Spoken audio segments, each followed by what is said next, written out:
Hi there, my name is Natalie Galan, and I am the owner of Tray Flavored Cookies, as well as I run a couple different blog things, one of them being on my website, trayflavored.com, where you can find not only my cookies, but just some tips and tricks that I have gathered over my years of experience. So today I want to talk about something that I've recently posted on, and that is about tools and utensils that you can use and find in your house without having to go to the store and buy specific baking tools, because it's annoying, especially if you're one of those people who doesn't bake often. Like Christmas and quarantine are basically your only baking times. These are going to be really helpful in saving you the hassle of going out and finding some tools. So I'd like to share with you a few this versus that. So they're typical things that you are required to have, and I just don't believe you do. We're going to start off with number one, which is the rolling pin. Kind of awkward, not great to store, and honestly, in general, just awkward to use. I find that this causes me more hassle than it gives me. So what I suggest is something that I know probably you're aware of, but you might not. You might think that you need this, and you just don't. So that is going to help you roll out things. Now, obviously, it's not as wide, so you don't get as much coverage. But what I find is that if you're doing something in a tin like this, for example, you have a lot more accuracy in rolling out. So you're putting in a square, making an IMO bar or something like that. You don't have to worry about sort of getting the awkwardness of these handles. That's super awkward.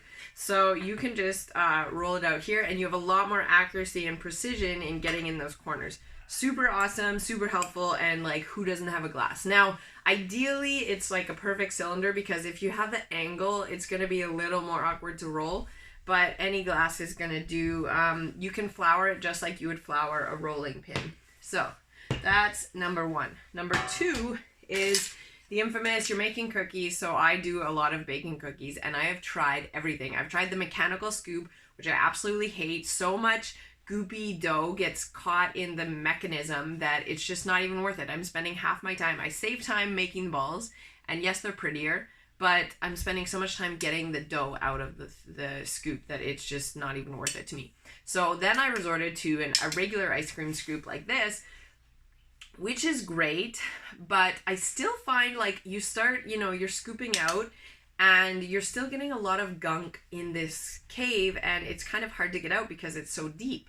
So at the end of the day, you can do with a regular spoon and save yourself I have to go buy a friggin' ice cream scoop. Now, granted, you're probably going to have one of these hanging around, so you can try it if it works for you, but don't go out and buy those fancy ice cream scoops. Just not my thing. I'm actually not a fan of this whole process, because you still have to make these balls. It's so tight. That's my least favorite part of making cookies. But regardless, grab a spoon. You have a wide brim, so you're not having to, dig your stuff out. Just scoop it up a little bit, give it a quick roll, and you're good to go. Third up is these. Now, these look the same. Let me tell you, these are not. When you're whisking flour and salt mixed together, these are hugely different. This one, you go in there, and the rubber bits start, and because they're a bit wider, they start catching on the bowl, and then you're flinging flour everywhere. And I know it doesn't seem like a big thing, but it is, because you're already worried about quantities, and who knows if I lost 10 grams or 5 grams of flour. So actually super annoying to use. I'm not a fan, and I totally vote for the metal whisk. The metal just slides easier through the flour.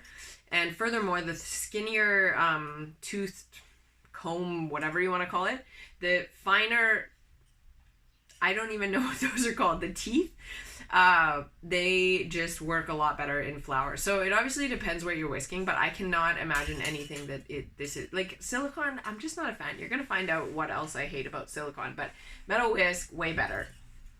Number four is going to be measuring cups. Okay, we all use them. We know there's a difference between solid and liquid, not really just in how it holds itself, but they're cool if you're doing a recipe now and then, and I guess you have them. But honestly, if you're gonna be doing more baking, I would go to buying a scale. You can usually get these for $20 or $30, which I know it's annoying, but I love scales. I cannot go back to Like, I just don't trust these. I've had differences of, someone said a cup of brown sugar was 200 grams. I packed, obviously. I got like 240 grams. So I'm all about the grams. All about the gram. Okay, next up is, I'm going to save that one because I like it. This is a silicone, another thing I don't like of silicone, baking sheet versus parchment paper.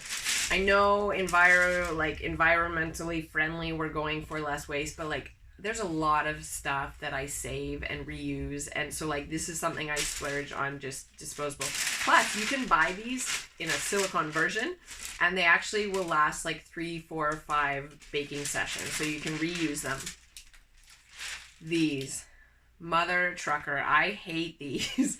These are cool. They bake really nicely, but I hate washing these. I don't know. I guess they're dishwasher. I don't have a dishwasher. I guess they're dishwasher safe. Yes. But so maybe it's better, but like trying to wash these, you're like getting in the grooves, stuff gets stuck. They have a smell that sticks with them. They flop everywhere. You're like putting it to dry. It's like getting all, it's just a mess. It's a mess. I totally prefer these. And honestly, baking wise, I feel like there's, I just feel like I can tell how a cookie or something else is baking better on these. So, especially because I'm into the cookie business, like cookie, this versus this. Okay. And, not finally, but almost finally, I have the spatula versus a rice cooker. I wanted to save this one because I recently discovered this. I was trying to get into scooping the edges of my bowl, and I didn't have this handy, which I'm not, again, silicone, not a huge fan of, and I just looked, and this was the first thing that came to my mind. This thing is beautiful in a bowl. It has like the perfect, I mean, the Chinese, Japanese, whoever invented this, like they're all, I think it was the Japanese, they're all over this invention. So you literally are getting such a good angle. It's so ergonomic. It is like, doesn't stick. You probably have one of these hanging around. If you don't, you should just go buy one of these. Forget about this. And because this, like what I find is you don't have a nice angle. This one already has the angle to just like get the dough right out of that bowl. This is like, gets my bowl clean every time. I love it. Newest, greatest invention. Then this versus El Mano. Gloves are something I started doing when I went to making cookies professionally, and I am a big fan. You have so many benefits of gloves. Like, same thing, yes, you're wasting, but you can reuse these too. You can wash them and let them hang to dry, especially if you get the better quality one. This is a vinyl.